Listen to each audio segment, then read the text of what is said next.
Navigating a relationship while trying to stay true to yourself can be really hard, even more so if you struggle with low self-esteem. Watch today's video where I'm going to go through some ways to help you maintain your sense of self in a relationship.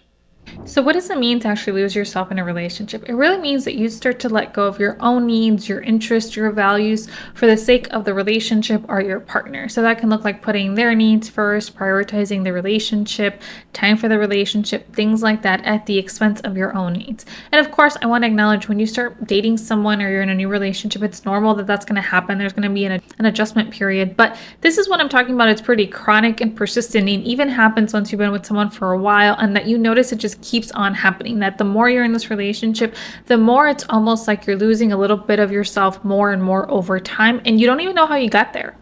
So why do you want to prevent this from happening? Ultimately, if you're in a relationship, you deserve to be in a relationship where you can show up as your true self and that your needs are just as important as your partner's needs and that your needs are just as important as a relationship needs as well. I'm not saying you have to be really rigid or uncompromising or that that's always going to be the case. Of course, things shift when you're in a relationship. Sometimes we have to sacrifice some of our individual needs for the sake of our partner or the relationship. But this is what I'm talking about. It's like a really rigid pattern where all of the focus is on your partner's needs or the relationship's needs, and then your needs are just not even important or non-existent. And you might really be the one that's kind of driving this. Your partner might be really unaware, or maybe they are and they benefit from that in a way that maybe they don't even realize, but ultimately you're the one that's responsible for changing it. And that's really important because you deserve to be in a relationship where your needs are just as important, but you have to do some work to get there. The way that low self-esteem can play a role is if you don't really feel good about yourself, if you feel less than or not as worthy, it can show up as all these different ways of putting your partner's needs because you feel like maybe your needs are not as important, or just doing whatever it takes to want to maintain the relationship so you forsake your own needs, people pleasing, lack of conflict, things like that. Here are some signs to be on the lookout for yourself. So one is that you've really started to kind of let go of your individual interests or hobbies. So things that you really enjoyed doing on your own, whether before the relationship or in a different relationship, you've let it go. And again, like I said, maybe initially when you're kind of trying to figure out this time situation, you have to sacrifice some of your individual needs, but I'm talking about like completely. Maybe you're someone that really enjoyed kind of going to your yoga class 3 to 4 times a week, and you also went on yoga retreats. And now that you've been in this relationship now for a couple months, you realize you haven't done yoga in months, or you feel kind of selfish, kind of building that time in for yourself. Something that I want to note is that I said before, this really might benefit your partner. So some of this to be on the lookout is if your partner is really encouraging this kind of need to completely lose yourself in the relationship, because that might be a warning sign for you of like, hey, what's going on with my partner that they feel like insecure, or they really want me to like only focus on the relationship. Or something for you to be on the lookout is maybe if you have that expectation of your partner, and that might not be really healthy for your partner or for the relationship. Again, so some things to be on the lookout. Something else is also that you kind of let go of your friends. You've kind of ghosted your friends. And like I said, it may be normal that you start to adjust time with certain friendships in your life or family relationships, whatever the case is. But this is what I'm talking about. Like you get into a relationship and then you've just completely kind of let go of all your other relationships. You lose sight of them. You really don't dedicate the time or energy to them because you're so exclusively focused on this relationship. And it's really healthy to have friendships and relationships outside of just your romantic partner. And it's healthy to kind of spread out where you seek support, not just so exclusively focused on one partner or one relationship. This can also look like you're over focusing on your partner's needs. So you really kind of always put your partner's needs above your own. And this can show up in tiny minor ways, right? So like when the classic, what do you want for dinner conversation every single night? It can always be like, oh, whatever you want, right? Or, hey, what are we doing this weekend? You just let your partner always be the one in control, or focus on maybe what they like to do. Like maybe they like to go to comic book stores, but you don't really like that. You prefer to go to the beach, but they don't really like that. And they're not willing to compromise, right? So there's always a sense of you will just let go of your needs for the needs of your partner. I know I've mentioned boundaries more than once in this series, but it's really helpful to acknowledge that this lack of boundaries could also be a sign that you're starting to lose yourself in the relationship, right? Things that maybe you used to set a boundary before, you started to let slip, or maybe you just never set those boundaries from the get-go, and so now you don't really know how to kind of shift it or turn it back around. And then of course you might avoid conflict just to keep the peace. Again, you prefer to kind of focus on your partner's needs or what they want. And so you might not even speak up or say what you want, or even share your genuine thoughts or feelings or opinions on things, just to kind of, go with the flow, or maybe because you want to present like this really chill, easygoing version of yourself. Again, so that can all be ways that this shows up or manifests. Another sign is that you might start feeling really anxious or incomplete without your partner. So over time, maybe you got really used to kind of doing things together or wanting to do things together, and that's totally totally fine and normal. But I'm talking about that you start to have this like over reliance or dependence on your partner, and you feel like you can't do things on your own. Things that you used to do on your own before, slowly over time, you kind of lost that skill and you notice more anxiety or you feel uncomfortable doing it. If you are currently in this situation, or if you've been in this situation in the past, comment below what are some other signs that maybe I missed that are good signs for all of us to be on the lookout. Let us all learn from each other. Comment below.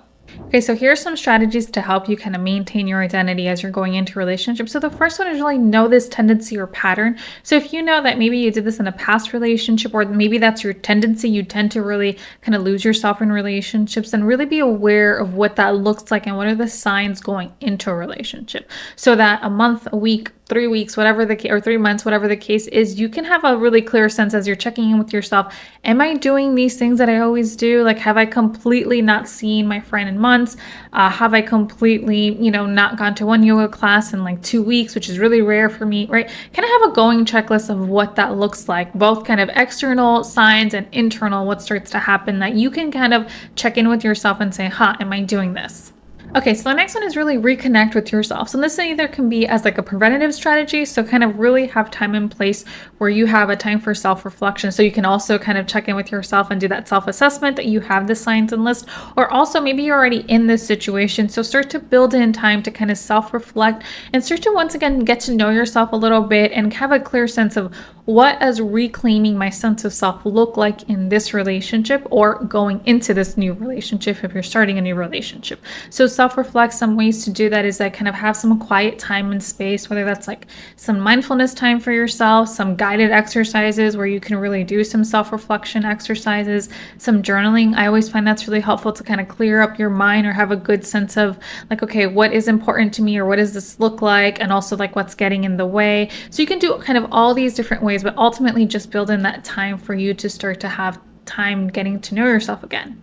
This next tip is all about balancing independence and togetherness in the relationship, right? So when I think about relationship, there's kind of being strongly independent or being really dependent. And I think about this like healthy interdependence. That's really what I encourage my clients or coaches to strive for, kind of that healthy interdependence, that you can show up as yourself, have your own interests, but also really lean in the relationship and lean on your partner. And so for this video, I'm going to assume that you're doing too much of leaning in the relationship or focusing on your partner's needs and not so much of that healthy focus on your own needs. So really kind of have a balance and checking in, like, what does that look like? So have like an ongoing sense of like, am I spending way too much time on this relationship, or am I foregoing things that are really important for me? Like, man, I really wanted to go to that conference for work, but it involved travel, and my partner maybe really didn't like it, or it just wasn't convenient because there's so much things going on in our relationship at the time, so I let it go, which is fine. Sometimes we have to do that, but man, now this is like the third conference where that's happened. So again, kind of figure out balancing